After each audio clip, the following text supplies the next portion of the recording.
Yo my people, SidhuJr here, back with another video. And before we even get into the video or anything like that, the trim is back. I ain't homeless no more. I ain't looking homeless, looking clean, looking fresh. Let's run it. Today we are ranking the top 3 players in every position in the Premier League. Quickly, this list is going to be based off overall as they are as a player, so I'm not taking injuries into account, and a lot of it obviously is going to be based on form from this season as well. So it's a bit of a mix of the both. I'm letting you know now before you think my picks are wild in some cases. We're going to start off with goalkeepers, and in third position I have Emi Martinez. Don't get me wrong, he's a very good keeper, but for people saying he's the best keeper in the league, people saying he's the best keeper in the world, him getting them awards for being the best keeper in the world based off a save from 2-3 years ago now, he's nowhere near being one of the best keepers in the world. He makes mistakes on a frequent basis, and his shot stopping isn't really that good. Like, he makes a lot of camera saves, but he's not bad. He's third in the league, 3rd out of 20. It's decent. Second place now we have got David Raya. I think he is class. Last year I said, why the fuck have they bought him? They've already got Ramsdale. I have been proven incredibly wrong this year, because one is going straight back down to the champ and one's tangent for the title. And Raya, especially in that United game, he saves them points. As a keeper, he saves the club points. Good reflexes. For a man that's about 6 foot tall, his reflexes are incredible. He's number 2, because number 1 is worlds apart from Raya. Like, it's a clear gap between 1 and 2. Number 1 is obviously Alisson Becker, best keeper in the world. Saves Liverpool on numerous occasions. In the Prem, he single-handedly wins us games, which then wins us the title. He's been doing it for 5+ years as well. On to right backs now, and the third best right back in the league for me is Aaron Wan-Bissaka. I think he is incredible. This season, he's been one of West Ham's best players along with Bowen. Overall, he's been one of the best defensive right backs in the league for how many years now? This season, what he's added to his game, he is a flying fullback now. He's getting up the pitch, he's getting goals, he's getting assists. He's worked on his attack and play, which is all he needed. His defensive play is being good. We know that Wan-Bissaka. Now he's adding to attack and play. He's genuinely one of West Ham's best players. And my second best right back in the Premier League is Ola Aina. When you talk about proper right backs, Ola Aina is a proper right back. Can defend, can attack, can do everything. Got that technique as well from Cobham. He's got that calmness and composure a lot of fullbacks don't really have. They're very rash. When he gets the ball, it feels like he's got all the time in the world when he's got it, and he can just do a jinky-majinky or just play it off to the midfielder. I think he's class. He locks up players and he gets forward as well. Like, what more do you want from a right back? And the best right back in the league is Trent Alexander-Arnold. How much more do I need to speak about this man? Everyone knows about Trent's attack and play. He's the best in the world when it comes to ball at his feet as a right back. But this year, defensively, all he's done, by the way, is just twist his body to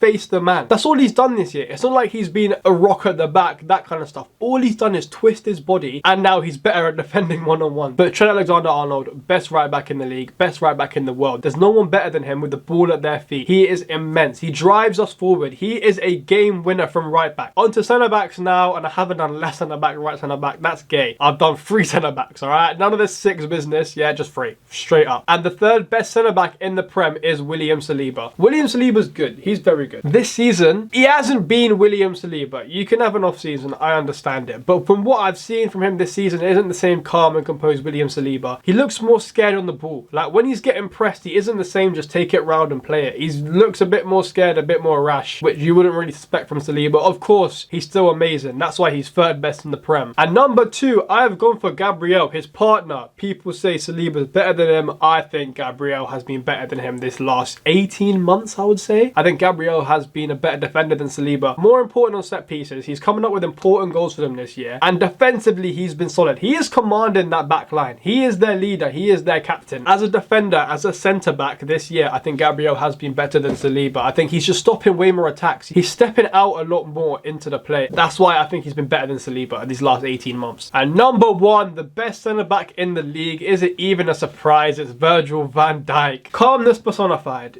I just spoke about how Gabriel and Saliba Saliba have low-key switched in terms of calmness. Van Dijk's been fucking calm since he came out of the womb. What can't this guy do? You want to attack him aerially, he wins that. You want to play it on the ground, he wins that. You want to go for strength, he wins that. You want to go for pace, he wins that. He is the most complete centre-back I've ever seen in my lifetime. Like, nothing gets past him, ever. He's the best centre-back in the league, best centre-back in the world. Virgil van Dijk. What else do you want me to say on this man? And to finish off the defence with left-back, the third best left-back in the league is Ait Nouri from Wolves. He's good. He's very underrated. He is a very good left-back. One of the best in the league. That's why I put him third. He should not be playing for Wolves. He is a Champions League level player. And the moment teams realise that is when he gets snapped up. He's really more of a centre mid with how good technically he is. He reminds me a lot of Zinchenko. Unlike Zinchenko, this boy can defend. The second left-back in the league is Milos Kerkez from Bournemouth. The engine on this man is insane. You see the 60-yard run and then the pinpoint cross onto the Donny's foot last weekend. Also, can rock two hairstyles, can rock a mullet, can rock a buzz cut. He will be snapped up by a big club in the summer. I think Liverpool are looking at him, Madrid are looking at him. Potentially could be one of the best left backs in the world in a few years. I think he's been that good for Bournemouth this year. And the best left back in the league is Gvardiol. If you're looking from an overall consensus, Gvardiol is the best left back in the league. Over the last 2 seasons, he's been the best left back in the league. I get it. He's a better attacker than he is a defender, which is weird considering he's actually a centre back. Popping up with big goals for City, he can whip a ball in, and defensively, because of how big he is, he's alright. He's the best left back in the league, objectively, really, isn't he? On to defensive midfielders, and I think the third best DM in the league. It was a toss-up between Gravenberch and Caicedo, and I've gone with Caicedo. Gravenberch has been quality this season, but Caicedo's been quality this season, back end of last season, and when he was at Brighton. So overall, when you're looking at it like that, Caicedo has been a better DM in the Premier League than Gravenberch. But on to Caicedo. From what happened last year to this year, immense improvement. Breaks up counter-attacks a lot. Chelsea recently have been bad. Without him, they would be worse, because when they're getting hit on transition, he's just there mopping up. A lot of players in Chelsea don't track back. You got Sancho, you got Palmer. They don't track back. So he's going to have to make up a lot of ground, which he does do, to be fair to him. Also, he's got the ability on the ball to make things happen. He can play a 30-yard pass over the top. But at the basics, he's very, very good, which is why he's the third best in the league. On to the second best defensive midfielder in the league now, and I have gone for Declan Rice. If you talk about doing the basics well, you look at Declan Rice. He is the epitome of that. Does the basics to an elite level. Just breaks up play and passes it off. What more do you want from a DM? His ball carrying for a 6 is very, very good. Obviously, he's learned that while playing in the 8. That's why he's better than Caicedo. He does the basics better than Caicedo. Number 1 now, the best DM in the league is Rodri. Like I said at the start, I ain't giving a fuck about injuries. Rodri is the best DM in the league. He won the Ballon d'Or 2-3 months ago. He's been out with an ACL for about the whole season, and it has shown with City's dip of form. They have no legs in the midfield without Rodri. Like, Rodri was actually the only one in midfield running around, because fuck me, they have no one else. And that proves why he's the best. If you go from a team that's gone from 4 in a row, one player gets injured and now they're fighting for top 4 while out of the Champions League, he's the best in the world. On to box centre mids now, and the third best in the league, I have gone for Tielemans. Failed wonder kid is back.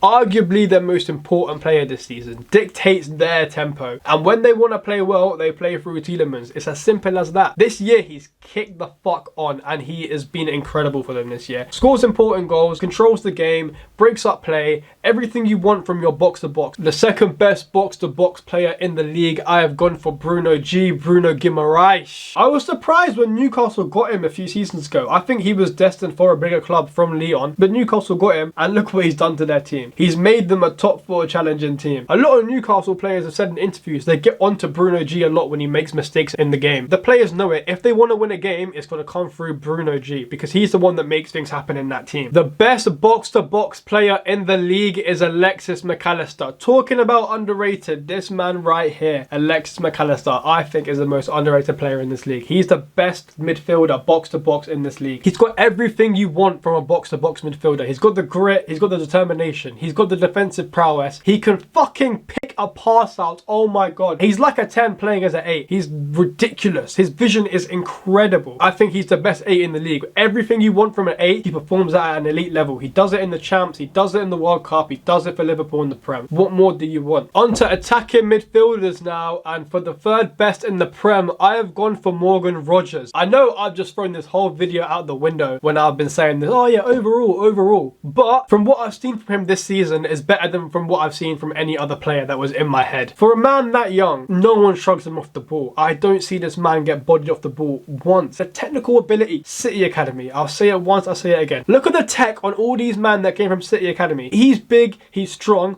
but fuck me, he can control a football. He's England's starter, soon come. The second best attacking midfielder in the Premier League is Cole Palmer. He's class, isn't he? He's so good at football. This guy's left foot is a wand. Last month and a bit, he's been a bit wishy-washy, and I've seen a hell of a man get on his back. Like this isn't his first dip of form since he's come into professional football. He ain't dropping 10 out of 10s every week. He ain't scoring every week. No player scores every week unless you're Messi or Ronaldo. He still plays well. He's still controlling games for Chelsea. Everything still goes through him when they want to do anything in attack. Overall, Cole Palmer is a fantastic footballer. Can be the best player in the world. Cole Palmer has the ability to be the best footballer on the planet. But number one's better than him because he's proven it for about 5 years now. I've not seen a dip of form from this man whatsoever. So bringing me onto the best attacking midfielder in the Premier League, it is Bruno Fernandes. Output machine. Say what you want about him. He gets you goals, he gets you assists. When United need someone, they look to Bruno Fernandes. He has saved them so much this year. If it wasn't for Fernandes, they'd be in a relegation battle. Every United win or draw has had Bruno Fernandes fingerprints on it since he's joined the club. Let's be real, he's been doing this shit for about 5 years now. He's wasting his career at United. He's too good of a footballer for United. On to right wingers now, and the third best right winger in the league is Bryan Mbeumo. Again, like Morgan Rogers, the first two came to my head straight away. This one I had to do a little bit more thinking. But saying that, Bryan Mbeumo has been doing it for a few years now. When Tony was there, he was providing for Tony. Now Tony's gone, he's been their main man. He's scoring their goals, he's assisting them, and he's getting them their highest finish in Prem history. When I said everything goes through other players before, yeah, everything goes through Mbeumo. They give him the ball, he carries the ball about 50 fucking yards and then plays it in the box. This guy does everything for Brentford. He tracks back as well, you know. He isn't a luxury player, he runs back for his team. On to number two, the second best right winger in the Premier League is Bukayo Saka. Before he got injured, was on course for an incredible Premier League season. He had 10 assists by November. Since he's been gone from that team, they've fallen off a cliff. No one on that team could do anything without Saka. He creates all their chances. He scores most of their goals. The whole corner thing they had at the start of the year was because Saka was putting it on Gabriel's head 10 out of 10 times. That's why. You can say he's not a flashy player, but he does what he needs to do. He scores you goals, he gets you assists, he wins you games. As a footballer, that's all I care about. And Bukayo Saka does that to an elite level, and he's only getting better and better. Let's not forget about England as well. He has locked down that right wing position for England. You don't even mention any other names. And he's held it for about 3-4 years since he came into the team. On to the best right winger in the Premier League, it is Mohamed Salah. Any surprises?